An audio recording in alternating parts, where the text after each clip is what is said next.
Hey everybody, welcome back to the Shoe Show, the world's greatest footwear podcast of all time. At least in the last 10 years, we'll say, right? Yep. I think we've been on air about 10 years at this point. So we claim it. We don't look at ratings. We know from our loyal listeners, the greatest listeners in the world, that we're number one. It's rare that we get to do this, but there are some industry legends that we have. And this is one of them, I think. And this is going to be just a fascinating, great episode for the industry, but also people who just love sneakers, I think. So, Matt, maybe I teed that up too much, but I don't think so. Oh, man, you served it up perfectly, my friend. So one of the cool things about our guest is that he has seen it all and done it all within the sneaker design space. He's met with everybody. He's designed and supported so many great personalities and characters and athletes in this world, but he's humble and he is just smart and creative. And we're going to make him blush at this point, so we might as well introduce him. But Ronnie Wright, who was at Jordan for years, is now the founder of Papa Samone LLC. We're going to get into that kind of life after Jordan. But Ronnie, I want to welcome you to the Shoe Show. We've been friends for a long time. We met at the Black Footwear Forum a number of years ago, and I was blown away by, obviously, as a sneaker guy myself, just your history and what you've done in the industry. So as we start, first, welcome to the program. And secondly, walk us through your shoe story. Like, how on earth did you get into footwear? And then we'll start unpacking and we'll go from there. Sure. First, I want to say hi to Andy. Andy, we just passed like ships, a couple of weekends ago, and I just want you to know, I was smiling when I saw you, but then I missed you when I got home. Like, we didn't get a chance to talk. So my history, I'm born and raised in Portland, Oregon. My parents are daydreamers. My father was one of the first African-American firemen in the city of Portland, but his real love was music. And my mom sung in Jefferson High School choir, and he directed, and they had their own little local community choir. So music was like family to me. It was all the time, every day, and sports, and loved both of those things. And then that final piece, I was a daydreamer as well. So probably thinking back when we weren't diagnosing ADD, I probably had a lot of ADD because I doodled on everything. I didn't listen to the teacher, and I just drew on everything. And as a kid, it was spaceships, saving the planet. And as I got older, that turned into other interests, fashion, being on stage with my shirt ripped off and designing this stuff. Yeah.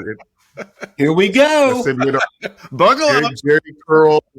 I had the whole thing. I thought I was going to be in Prince's band, but I would design everything around that. And that turned into, not realizing if Portland had a music scene, but definitely a design scene. And so I got into design a lot heavier, went to college for it, and eventually got a job under Peter Moore in 1994. And it rhymes. How about this?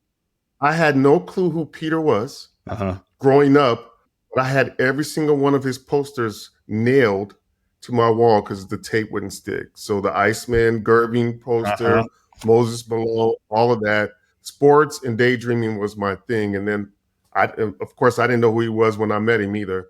Not until he, passed away that I realized that this man influenced just about every aspect of my talents. That reminds me, was that Moses Malone poster? Because back in the day, like in the 80s, 78 and 80s, they do these posters. I was a Magic Johnson guy, so I had tons of weapons on my wall and Magic on the wall. But was that the one where he was dressed like Moses, like a staff? Remember when they do like a caricature of whatever their thing was? You remember those posters? Yes. It's funny, because as an adult, you can look back on those, and literally what he was creating was superheroes, right? Yeah. You had the speedsters with the good cop, bad cop speedsters one. The field general was one of my favorites with all the quarterbacks. The Snake was on there, Marino. All those guys were on that one. Yeah, I had all those. Dr. Duncanstein. I remember. You name it. Well, I was a Redskins guy. There's a total, we're already pulling threads we didn't expect to pull on, Ronnie, but I'm a Redskins Commanders guy, and I had the posse, which was Art Monk, Yes, Nike Sanders. Aussie, yes. Yeah, and they took a picture on the Capitol, on the mall, on the National Mall, on the Capitol, and they had two like cowboys tied up, and it was like the posse, and they're dressed in Western gear. Remember that? I had that one. You had it? That's awesome. So yes, that's what you do, because I want to parlay this into like who you are and what you do, Ronnie, because you're a storyteller. And so you come in under Peter Moore and you launch this epic career at Nike and Jordan. And we've had these conversations since, because you're doing other work now. Talk about the storytelling aspect of what a designer does and creates for the end consumer. Yes.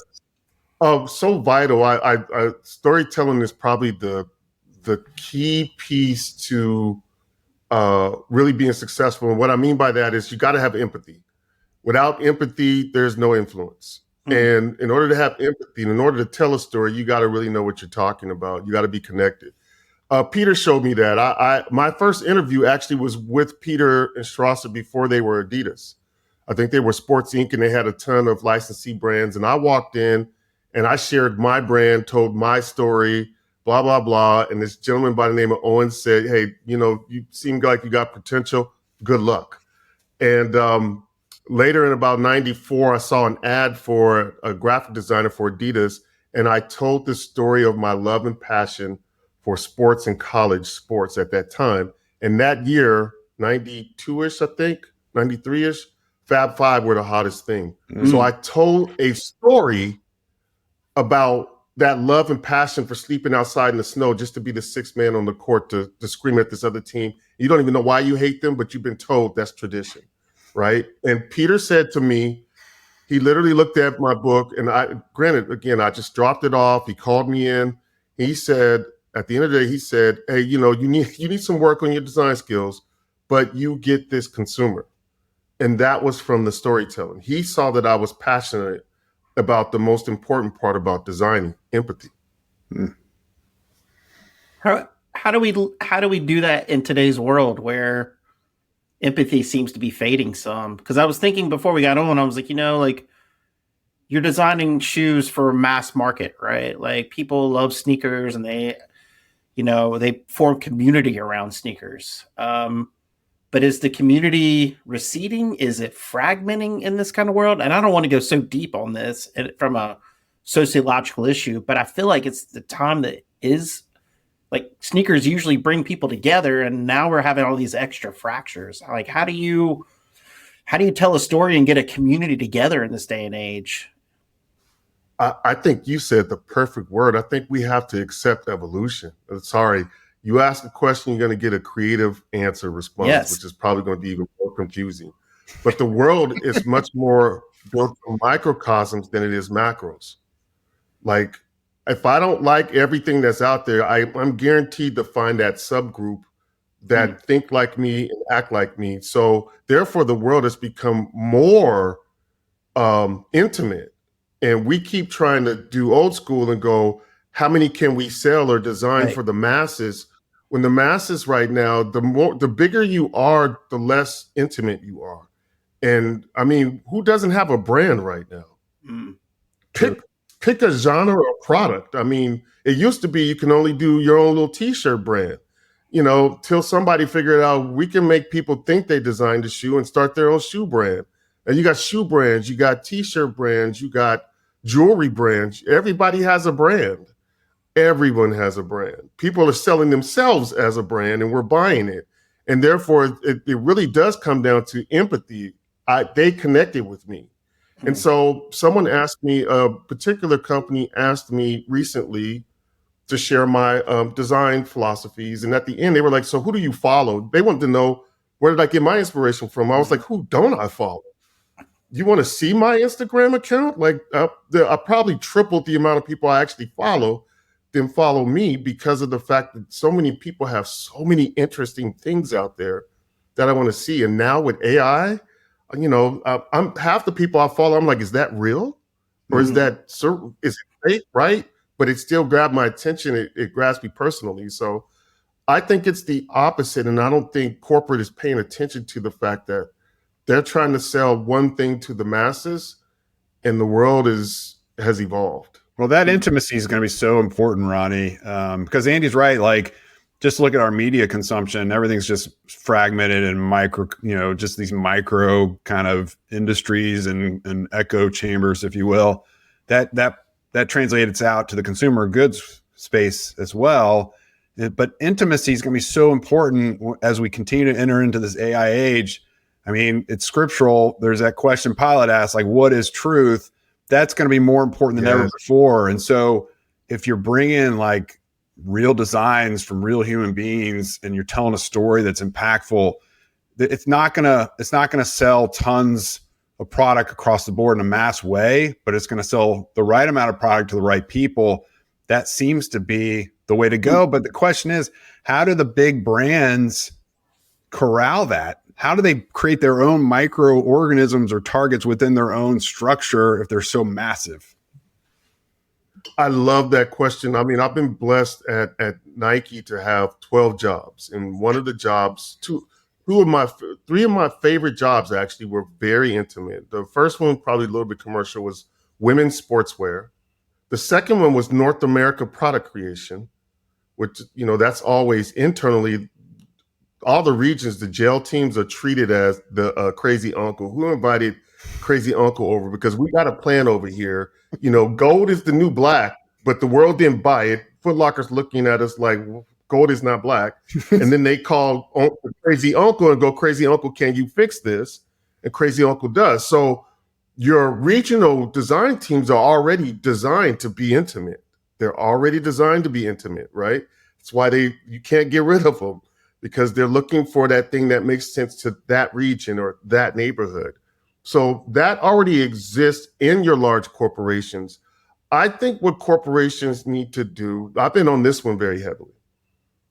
Somehow, and I'll keep brands out of it, but some brands, it's more about the individual than it's about the brand. Like I think they're trying to be intimate and connect by going through their athletes. And really, why we fell in love with these brands was the brand was first. It was about the brand and the product. And how do you get back to being intimate in that way? I see efforts, but I think the execution against that has to be more regional. It has to be. I was blessed to work on, third category, Nike by You. You can't get more intimate than Nike by You. Pre-COVID, right? So not too many people were waiting to get their stuff shipped to them to their front porch pre-COVID, and even post-COVID, they get it the next day anyway.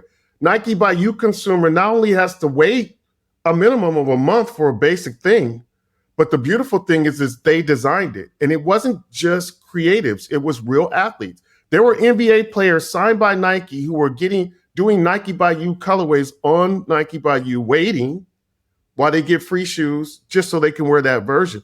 That's an intimate customer. And I think if big brands get back to having really intimate conversations, I think they win. You're gonna do business with the mass. That's fine. You're gonna have product down there that should cover a lot of people. But when you start to have conversations, that's different. That's where as we know, as Christians, it's power in the tongue. It's what you say. I already get what you do. Now you need to tell me, now you need to really hit me home because you're not talking to me. Well, it's a question of who's going to do that, because it's hard work. It is hard work to build community, be in a community, participate, have that. And I think I think that's the challenge for companies, is they want to scale and grow. And sometimes it's okay to sell 100 shoes and have, a profit off of that versus sell 1 million shoes and have no profit. There's this issue in this world today. It's kind of ego in some way, or kind of, like trying to build something and make a lot of money and sell it, and just get rich off this stuff versus having a pursuit of that. And I think it's interesting you say they're going through the athlete, because again, that's easier for the marketing team to do. It's easier to go through an athlete to get numbers. You're getting metrics on like hits, right? But you're not getting metrics on sales. And that's our problem. Oh, I love we got to go down to the base of what we're doing. We sell shoes. I love that. Yes. And that's the best part is if you're not, old school thought here. we used to, and you all know this, we used to get a bag. We used to call it the body bag because it was almost as tall as you, and throw a whole bunch of shoes in there and go out on the road and have real conversations with real consumers. When you pull it out, that's whack. They, right, especially the East Coast, you guys have no filter. Just like, no, son, that's whack. That's foul. And that I'll take to a deeper link. It's one of the things I talk about. One of my philosophies in that empathy piece is I think what got me my job at Nike was that thought of you have to live that life. And there was a question. You always get the right panel, right? So I had one guy who was the skeptic, like, I don't trust this guy. Love him to death. Richard Clark, I love you, Richard. Richard asked me a question. Shout out to Richard. Richard asked me a question about how would I design for the urban female consumer, because I was interviewing for the urban Nike urban sportswear role. And I said I would live that life. He said, if you had unlimited budget, I would strive the hardest to live her life. Because how could I design for somebody I don't know anything about? And if you take that and you amplify that, you look at the moments where big brands win, it's the conversation. We always say, you can speak one thing, but you gotta act, you gotta live what you're speaking, right? So we usually use that as individuals. But as a brand, if I already find your brand authentic and legitimate in its legitimacy of what it is, then I'm good with that. I can, like, if I see a swoosh, I'm good. If I see pre-strap, I know the brand. Got it. Are you talking to me though?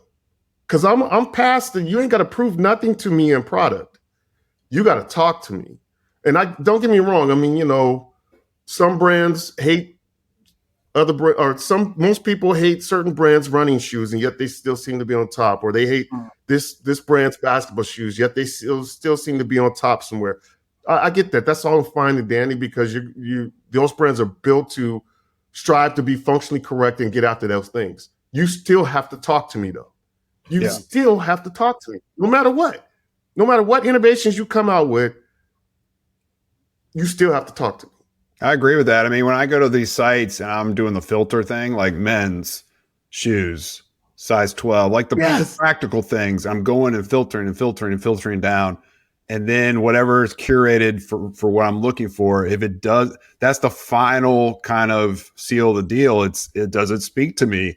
Is it a product that is communicating either a need that I have based on performance or style that I'm looking for, or a lot, particularly as a Gen Xer, is like nostalgia. Is it something I wore as a kid or something similar as a kid? Yeah. If you're not tapping into that, then I'm out usually. And Andy knows I'm rarely out on footwear because I buy a lot of shoes all the time. But yes, but it's hard to stop the man. It is very hard to stop me. You can't even try to contain me, as Dan Patrick used to say. So, I mean, I think that's where you're getting at. Like when the dust settles, do you have what that person's looking for? And you're going to have what they're looking for if you know them and you have empathy for them. And so that's what. Yes. Well, and maybe the point I probably should have put on the top of that was we got to get back to knowing the brand personally and not the athlete. I think the athlete is an issue. I think we talked about this. The Converse piece is my favorite. It was Converse first, the weapon second, and we have these two colorways with these two phenomenal athletes that quite naturally we were going to learn and grow. And, West Coast hated East. I mean, like, think of all the, how they say, like, you can affect so many billions of people and so many billions of dollars. And there you go, right? Right there. Like, baby. I had to have, I'm from the West Coast. Even though I'm from Portland, we hated LA. I hated Boston more than LA, but it was Converse first. It was the weapon. We call it the weapon. We don't call it the Magic Johnson or Larry Bird. We call it you know what I'm saying? Yeah. And we're at a stage now, we're trying to reach these consumers, and we think it's talking through brand so-and-so and not our brand. And they're human and they make mistakes and they don't attract everyone. And some of them that we're trying to sell, they're not strong enough to sell. Like, they have an opinion. Where's the brand's opinion? How about that? The scariest one to me that I still am fascinated by is the Colin Kaepernick campaign. This is a guy who's not playing. this was almost the equivalent of them saying, Charles, we're going to go out and tell people that you're not a role model. Oh, right. I remember that. Right? And it's like, the cool thing about the Charles piece, though, it was the brand saying, let's really get after that we're a rebel brand. Right. So it worked in harmony with the athlete. The Kaepernick, yeah, he's Kaepernick, but that was the brand speaking. And those are those moments where you kind of go, okay, where's the brand? I love the latest ads from Nike. It's not just do it. It's, what are you doing? Mm-hmm.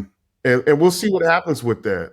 But you guys, I'm sorry, I should have told you all. I do this thing, I call it hot breath, and it's where I could talk a lot. So if you get me going, shut me down. No, man, we'll never do that.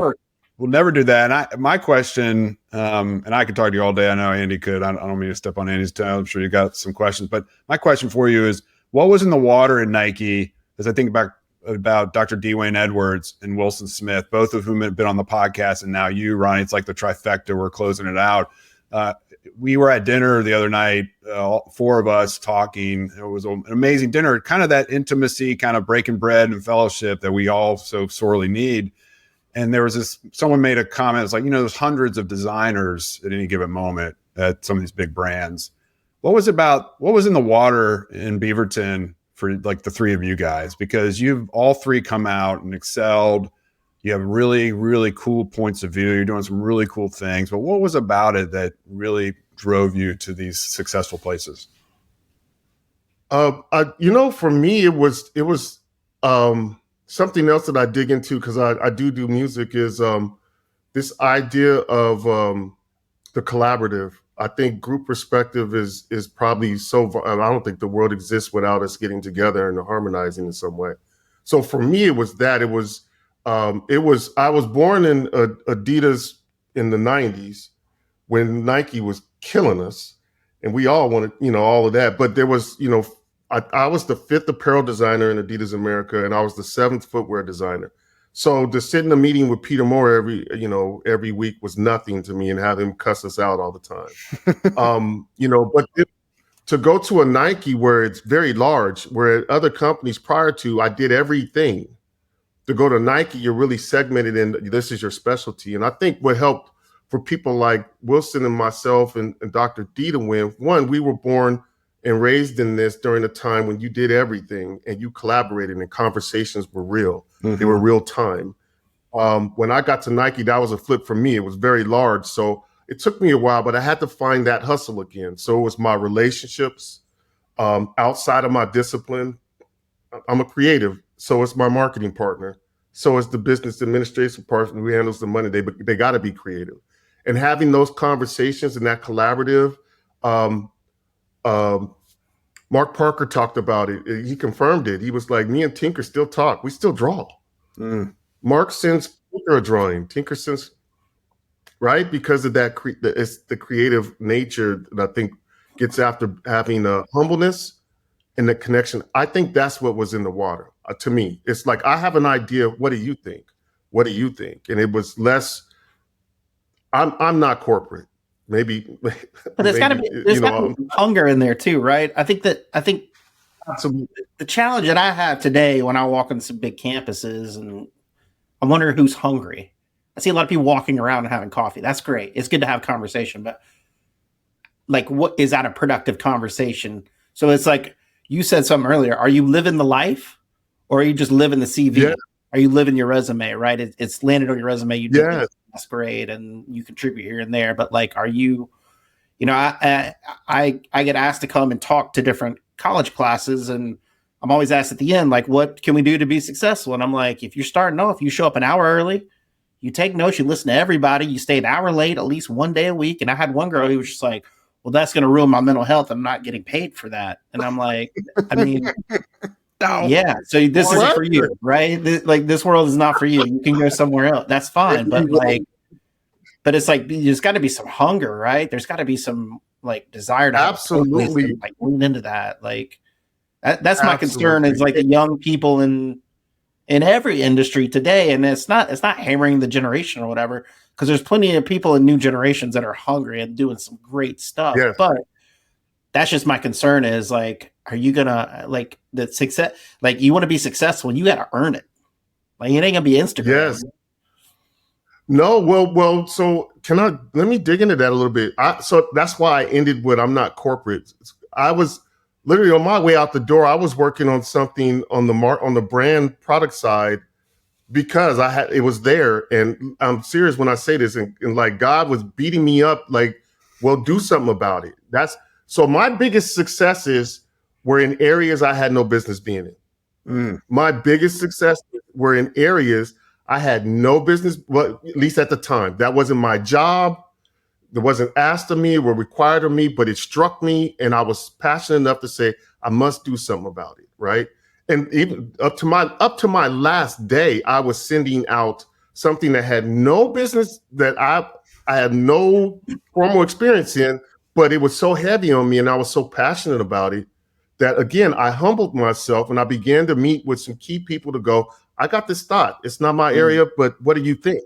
And I can look back, and my last great conversation was with a dear friend of mine's there, and Phil McCartney. And one of my conversations with Phil was remembering on something I had made a comment. I sent him a text on something. I just had an itch. I sent him a text, and he said, Ron, why don't you speak up on that? And I won't forget that, because, again, it wasn't in my area. So that's why I go back to the beginning. It was just a small group. That's the problem with big brands. Here's the scary, and this is why I said I want to dig into this a little bit. So one side you have, it's too big. So there are a lot of people are afraid to go, I have an idea, what do you think? Because the corporate machine says we're going this way. So you have that as a problem. There's always a way around it, but most of the young people don't see that. Here's the bigger problem, man. May I add to what you said, Andy? And most young people will go, I'm not really that invested. And guess what they're doing? They're starting their own little brands. They're starting a little. Who doesn't have a side hustle these days? Yeah. And I don't mean direct competition to Nike, but you got people who are DJing. I know a young lady who DJs around the world who's a designer. Yeah. Artists, painters, right? So they're losing that hope because they don't feel like they're being heard.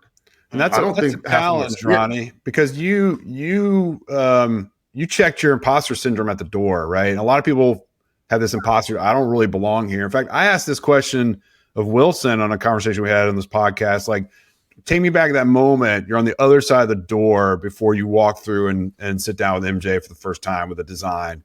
I would be petrified. And he was like, nope, I would have purpose. I belong there and I was supposed to be there. And that was an unlock for me because he didn't have imposter syndrome. He knew he had purpose-driven passion and career around this, and he knew he was there for a reason. And he stepped through that door and briefed the greatest athlete in history on a pair of shoes that he designed for that athlete. So that's, to me, what seems to be the secret sauce for you guys. You have you're purpose-driven, and you know you should be in the room, and you check your imposter syndrome at the door. I agree. I think people have to be brave and humble. And what I mean by that is don't wait for the idea. Don't wait for the machine to feed you with the 50,000 insights team and this and that. If you have something, you have to invest in it, and you have to be brave enough to go ask the right questions. Because for me, the same thing. By the time I sat with MJ, the only thing I kept thinking was, well, I met Peter. I don't think you're getting worse than Peter. So MJ right up there with him, though. I mean, MJ told me I had 2 strikes before the day even ended. So, but I mean, that third strike never came, I guess. That third strike never came. No, it didn't. It didn't really come. At least I don't think it did. But I mean, that was the big thing for me, was the fact that, I mean, man, I was desperate from day one. I didn't have I left my portfolio. I didn't even have graphic skills. And I asked the lady at the front desk, somebody who I happen to have grown up with, hey, can you please give this to somebody? At some point, you have to be brave and humble. At some point. And just do it. Like when you were saying you had these ideas, right? You had no business being in that space doing that. I want to pause on that, because people who are listening, that's called adding value. That is like, so people are like, oh, if you add value, you always have a job. Well, what's adding value? That's adding value. It's seeing a space that needs to be filled. And if no one's going to do it, you should definitely jump in and do it, right? Like you cannot fail. You can only like learn. And I think I was reading a book about like Rockefeller a long time ago and like how he built his empire. And he was like, like he was training people and he basically was like, you need to learn how to do this job and you need to hire somebody to help you do this job so that you have more time to think about adding value and think about what's the next thing that we're going to be doing, and like jumping into other things. So his whole thing was like, you don't have a career just to do this one thing that we're asking of you. Your job is to think about the next thing to add value and grow the company and satisfy the customer. And I think that's what you're talking about. And I think it's really important to see that, because I think it's the difference between success and not success in life and in business. Like, I agree. I agree. So I just have to say that, because I think it's really important, because it just struck me like that's value, adding value in a company. So I so much agree. One of my bosses way back in the day, Paul Gaudio, it's another one on the Adidas side. Adidas started formalizing, right? It was not have a beer while we're talking about design anymore and all that. It started becoming a company probably 95, 96-ish, I think 95. And my boss, Paul Gaudio, became the boss, and he moved me from having fun into kids. And I was hot. I was like, what? I just did a basketball shoe and a training shoe. And he was like, this is what he said to me. He said, Ron, listen, in order for you to be a great designer, you must learn marketing. You must learn production. You must learn all these other aspects of the business. You just got here. You just think a hot designer is just drawing stuff. You don't understand all the aspects, empathy again. You don't understand all the other aspects of the business. And so, Andy, to your point, I now on the flip, and it didn't take me long at all, but on the flip, I use all aspects of what I've learned because I've been at least invited into a room or allowed to look through the window of areas that, again, someone else may feel like I had no business being in. One of my best success was All Day, All Night. It was an insight. I was brave enough to present it. I was humble enough to say, what do you think? And the leaders at that time at Adidas were like, I don't get it. And basically it ran right into brand. It ran into everything. So 2 years later, when Germany called and was like, you guys got to come with something, he called me like, do you still have that? And I presented it. And then they didn't even know what to do with it. And so I was allowed to be a part of the marketing team, the brand team. I went out and pitched it to Keith Daly. I think Keith Daly was VP at Foot Action. Mm-hmm. And that guy to death. I wish I could find him. And presented it to him. We had a great relationship. Again, I'm only saying that from a humble standpoint of saying like, those weren't my jobs. So to your point, I'm going to add to your point is like, what is your true value? Is it to just wait to be told where to move your hand? There's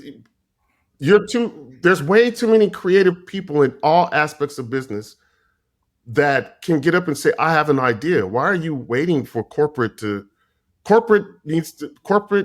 fights against itself? If corporate wants to be successful, it'll fight against itself, is what I'm saying. Mm-hmm. Otherwise, just be corporate and die. Mm. And that's not that brand. That's not any of those brands. Mm. Yeah. No, I'm here. I hear you. Well, maybe let's get into some of the Jordan stories. Like, how did you get into Jordan? Like, what's the pathway in? And I think the question too, for a lot of people, and everybody would ask this, is like, how much a part of the creative process was Jordan when you're making the shoes?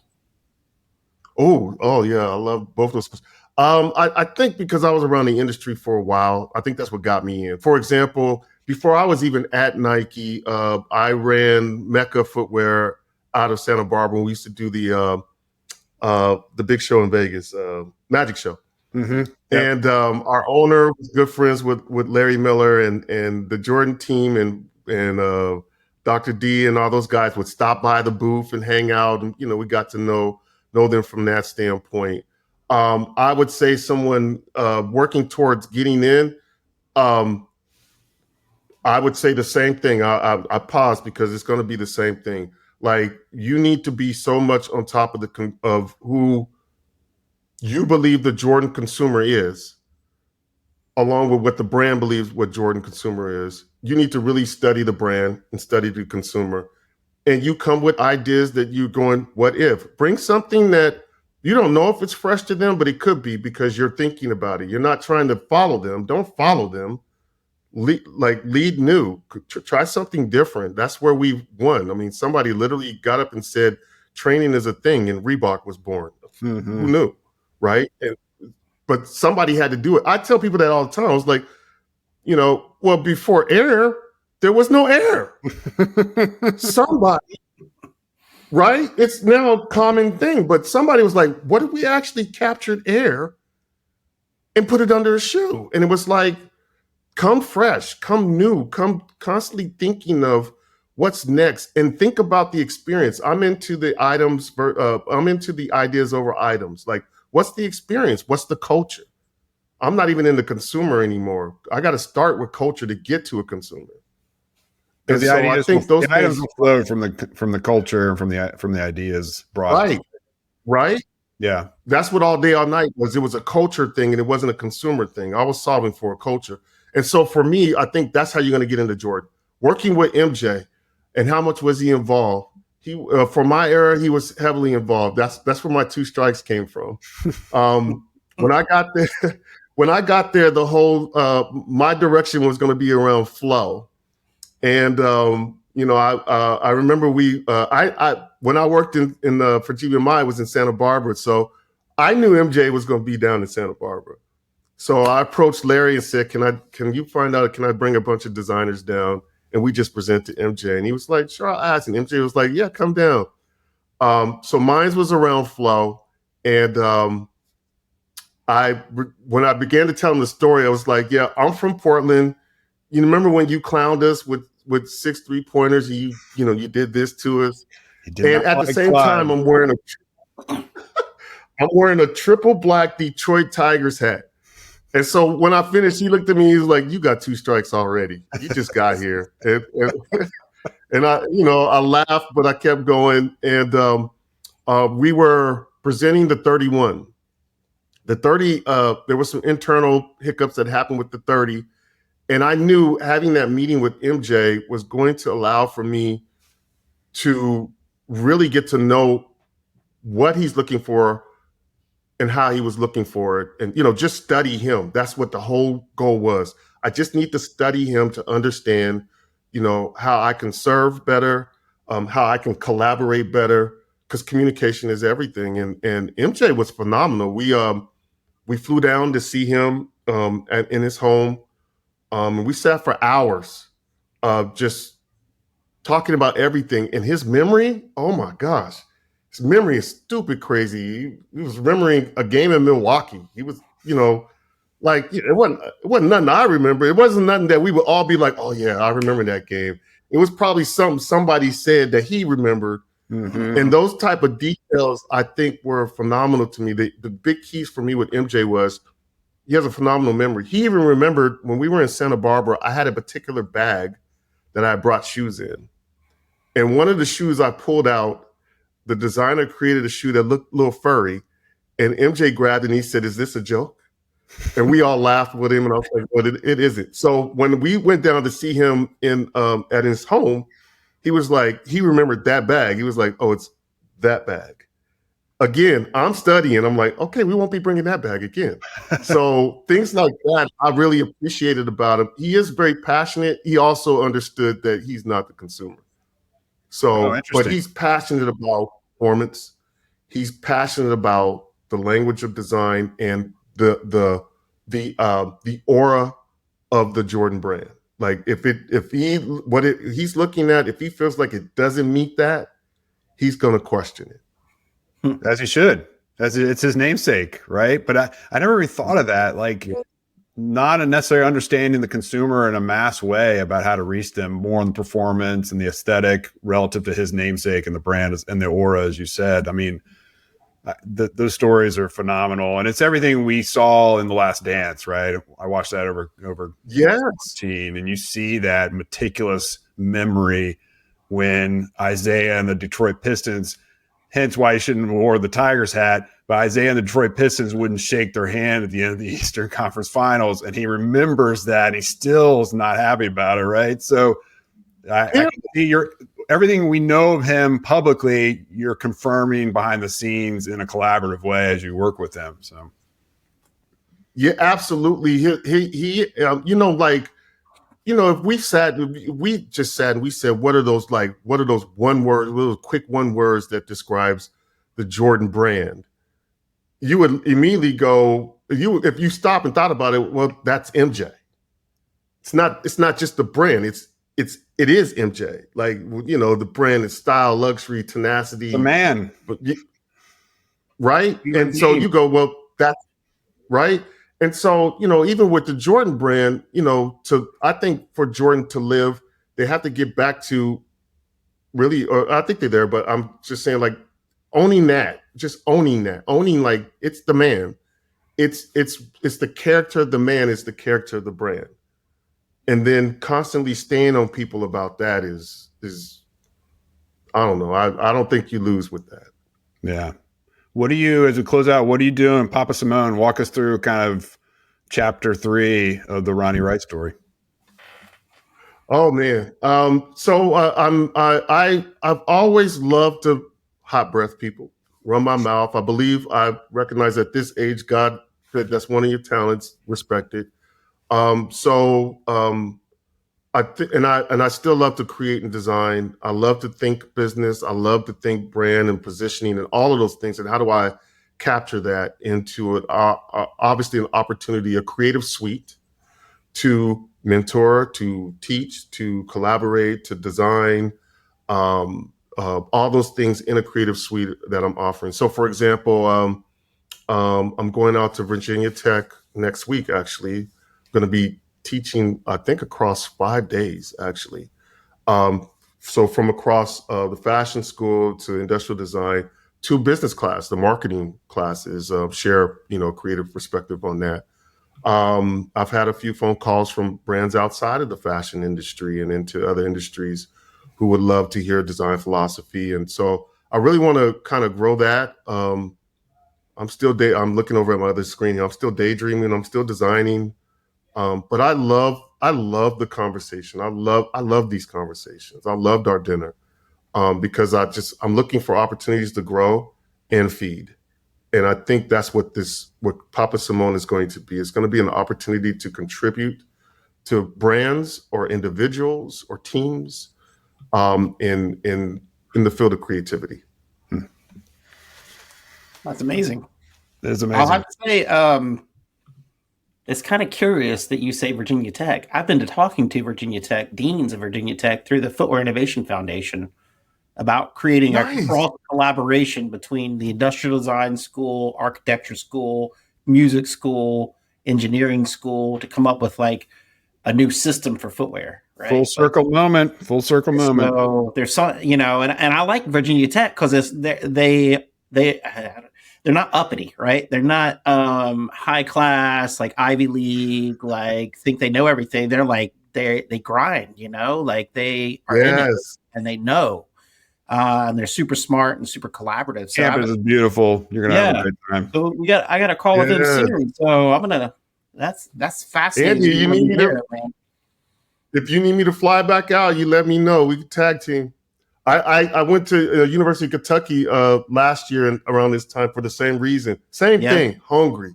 Nice School of Design, but just hungry. Yeah, and I think it's important because what we're trying to do with the Footwear Innovation Foundation is that cross between engineering and the design and all that, right? So I would just say while you're there, it would be helpful for me, just thinking on air, but like thinking about what that would be with Virginia Tech. How do we create a cross collaboration to solve for what, right? Because there's opportunities to do it. The question is for what for footwear? Is it a new system for making shoes? I still got this idea about redesign in the warehouse, right? So shoes not selling, it's because the trend's not right, the color's not right. How do we create a system that will colorway it instantly, and then you could sell it versus selling off to TJ Maxx or somewhere else, right? Like there's something to that. We got to figure out some new stuff for the industry. So I love that. I want to hear your feedback when you go and you engage with those students and see how that campus is and see how those deans are. I'm fascinated. Yeah, the project that I'm actually working on, that I'll be the assignment that they have, it won't. My goal is it doesn't result in a product. My goal is it results in the idea, right? Because if they don't understand the idea, don't draw. You can show me a million drawings, they're pretty sure they're great, but I don't know what I'm right. And so I love where you're going because it's really charging them to go. When I say the idea, let me go a little bit deeper than that because I could say anything. How do we, right? How do we solve for quick change, quick turnaround? How do we solve for an industry that's forever turning and growing? I think that's a great question. So the questions that I'm asking them is to identify a culture and identify a need and a desire in a culture, and no more. What you come with could be a design, color, I don't care. But if you don't do this first, we can never get to that. And it's going to be fun. I will talk because I'll share. Yeah. I want to share. I also want your feedback. Going out experimenting with different things, but it's always good to give feedback. But yeah, I'm trying to get people to think like you, like bigger, like sustainability or what that means. Maybe in your discipline, you're going to draw something. But if you're not talking to a discipline over here that's all about manufacturing, I don't know how you get. That goes back to my story. When I was in kids, it was learn these things. That's going to make you a better designer. So that's why I love what you're saying, right? When you get the multiple disciplines talking together, now we have something. Now you're gonna collaborate. You're gonna collaborate. Can I share this? My last thing. My big thing is collective potential. Under that, you have create with empathy, be a sponge, and group perspective. Those are the things that I'm trying to surround. The only reason I brought it up is because I actually apply it to my daily life now. Like I go to my wife and I say, I have this idea when I'm creating with empathy and I'm being a sponge and I'm learning. And then she group perspectives me and goes, I don't think this is the right thing. That's quite stupid, actually. You're a wise man, my friend. But I'm I had to look back on my career. Why I wanted to start Papa Samone was look back on my career and say, then what is it? And it was like, it's not a design. It's that thought of like the potential of something being successful starts with, you got to be passionate about what you're trying to create. You have to absorb and you got to ask. And you're a submarine. You think you know where you are. You need to sonar out so you know where you are. And I've applied that to music. I'm not an accomplished musician. I took lessons, but I hire guitarists and violinists. And I don't say play this. I say, this is what I'm thinking. What do you think? I like that. That's the brave and humble back at it. Mm-hmm. Yes. Cool. I might have to add that to something. Brave and humble. Thank you. T-shirt, hoodie. Awesome.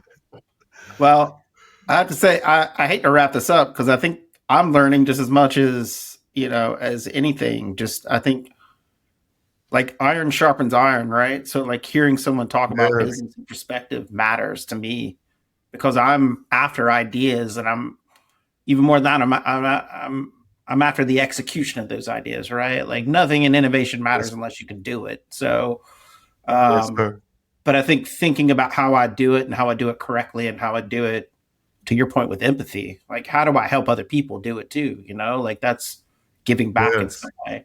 And I think that's why I love the footwear industry a lot is because there's a lot of people who are willing to do that and willing to step up and have relationships and help each other and support each other. I think it's getting harder to get into footwear. Maybe that's why people are building their old brands in some way. But once you're in, it's like Hotel California, you never get out. But Ronnie, man, thank you so much for taking the time to spill with us, drop some knowledge and some insights. We really appreciate it. Man, much love to both of y'all. I ain't got nothing but love for you guys. Same here, brother. Same here. Awesome. Folks, this is Shoe and Show. You can go to shoeandshow.com and download all our episodes. We're on Spotify. We're on Apple Podcast. I don't know what they call it now. iTunes, Apple Podcast. Anywhere that you can download and listen. Listen in your car, listen on the plane, listen on the beach, listen in the mountains, wherever. We're there every Monday. New episode drops, trying to drop knowledge on you to grow the industry, to make the industry stronger. And we appreciate you listening as always. Until next time, Shoein is out. Shoein has been brought to you by the FDRA, the Footwear Industries Association focused on retail, trade, politics, and fashion, helping create and enhance conversations on all things footwear. For information about FDRA, visit fdra.org.